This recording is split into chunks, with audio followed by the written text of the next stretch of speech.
Mesdames, Messieurs, bonsoir. Le 13 mai 2025, le parquet spécial près la Cour de répression des infractions économiques et du terrorisme a été saisi de faits présumés de corruption impliquant des fonctionnaires du ministère de l'Intérieur et de la Sécurité publique. Dans le cadre de l'enquête ouverte, plusieurs agents publics ont été interpellés, notamment le directeur des partis politiques et des affaires électorales, ainsi qu'un cadre de la direction des affaires intérieures et des cultes. Le sieur Richard Boni-Bourreau a été arrêté dans la soirée du 15 mai 2025.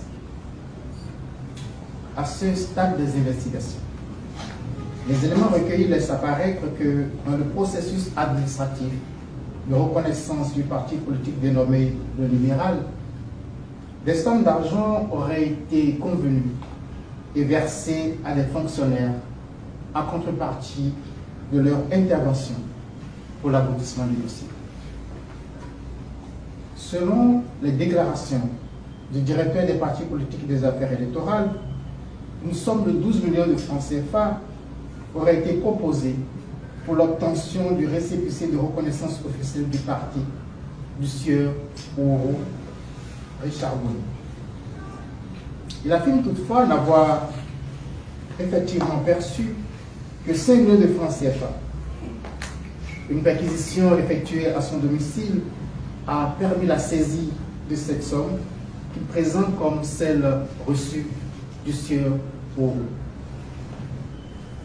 Ce dernier, pour sa part, déclare avoir remis au total 7 millions de francs CFA. Il déclare avoir remis cette somme au directeur, et ceci en 3 tranches. Un premier versement de 1 million de francs CFA avant la tenue du congrès du parti le 5 avril 2025, suivi de 2 paiements successifs de 3 millions de francs CFA, chacun effectué les 26 et 28 avril 2025. Les faits ainsi établis s'analysent en corruption d'agents publics, infraction prévue et punie par les articles 335, 336 et suivants du Code pénal. Le législateur béninois, particulièrement sévère sur cette infraction, punit aussi bien celui qui fait les dons que celui qui les agrée au fin d'accomplir un acte entrant dans le cadre de ses fonctions, mais non sujet à rémunération. Les peines prévues par l'ordre loi sont la réclusion criminelle de 5 ans 10 ans, sans préjudice des peines pécuniaires et des confiscations.